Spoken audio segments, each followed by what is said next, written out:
Please help me and get me just 100 subscribers. I'll never forget the way she laughed that night.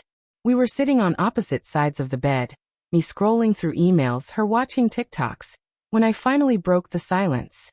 It's been 2 months, Emily, I said quietly. We're married. We should at least be trying to reconnect. She looked up, smirked, and then laughed. A short, cruel laugh that cut deeper than any argument ever could. You're not sleeping with me, she said mockingly, like it was a joke. Not until I feel like it. Deal with it. My stomach twisted. This wasn't the first time she had brushed me off, but tonight felt different. There was no explanation, no hint of apology, just dismissal. Like my needs didn't matter. I didn't fight back that night. I lay awake staring at the ceiling while she snored softly beside me. A gulf of silence between us.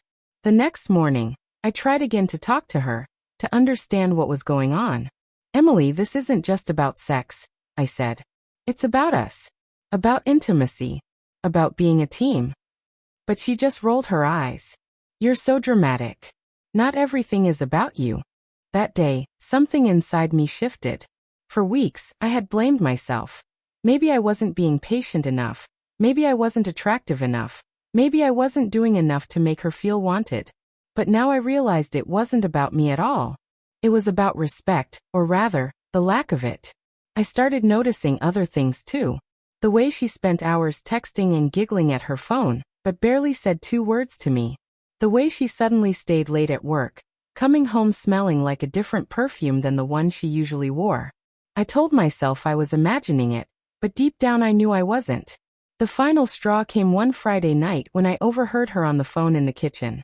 He's so needy, she said, laughing again. I swear, it's like living with a teenager. No, don't worry, he won't do anything about it. He never does. I stood frozen in the hallway, her words ringing in my ears. She didn't just dismiss me, she mocked me. To someone else. In that moment, I stopped feeling hurt and started feeling angry.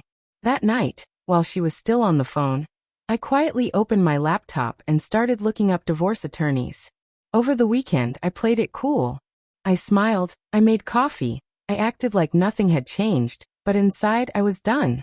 My gut told me there was more going on, and I wasn't going to ignore it any longer.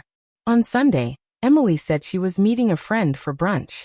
I watched her get dressed, full makeup, new dress, heels she hadn't worn since our wedding reception.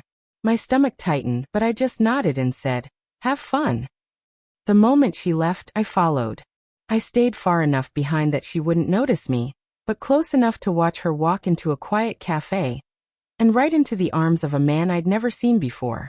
He hugged her like someone who wasn't just a friend.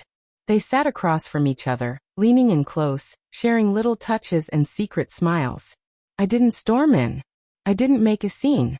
Instead, I took out my phone and started recording. 10 minutes of undeniable evidence, every laugh, every touch, every stolen glance. When she finally kissed him goodbye in the parking lot, my chest felt like it was on fire, but I had what I needed. That night, I waited until she came home. She walked through the door, all smiles, and kissed me on the cheek like nothing was wrong. How was brunch? I asked, my voice calm. Fine, she said casually, kicking off her shoes. Good, I said, pulling out my phone. Because I'd hate to think you were lying to me. The color drained from her face as I pressed play. Her laughter, her hand brushing through that man's hair. It all played out in perfect clarity on the screen. She opened her mouth, but no words came out. Emily, I said slowly. Do you know how humiliating it is to be laughed at in my own house, in my own marriage, and then find out this is what you've been doing behind my back? Her hands trembled as she reached for the phone. It's not what it looks like. It's exactly what it looks like. I cut in, my voice sharp. And I'm done pretending this is a marriage. For the first time, I saw fear in her eyes. She tried to grab my arm, but I stepped back. You think this is funny? I said, my voice shaking with anger. You won't be laughing tomorrow. That night, I packed a suitcase, sent the evidence to my lawyer, and slept on the couch. Not because I had to, but because I wanted as much distance from her as possible. The next morning, I didn't bother with breakfast or small talk. When Emily came into the kitchen, her eyes were red like she hadn't slept. Can we talk? she asked softly.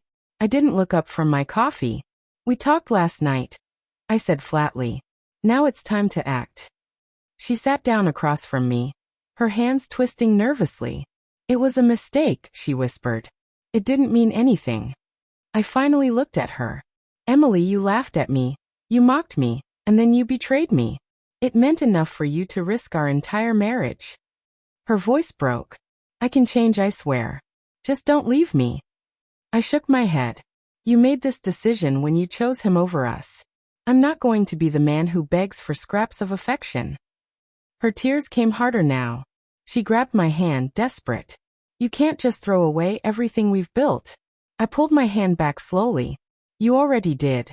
You threw it away the first time you decided to cheat, and every time you laughed at me for caring about this marriage. The room went quiet except for her sobs. I stood, picked up the divorce papers I'd printed that morning, and placed them on the table. I want a divorce, I said, my voice steady. Her face crumpled completely. Please don't do this, she cried. But I didn't flinch. I deserve a wife who respects me, I said.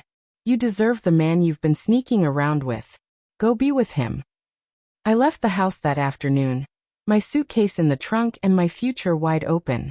As I drove away, I felt something I hadn't felt in months, peace. A week later, she texted me. I made a mistake. Please come home. I didn't reply.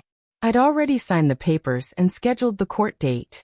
When we stood before the judge, she wept silently, but I didn't shed a single tear. For the first time, I felt like I had taken my life back. As I walked out of the courthouse, I realized something. Sometimes the most powerful thing you can do isn't to scream or fight or beg. It's to simply walk away.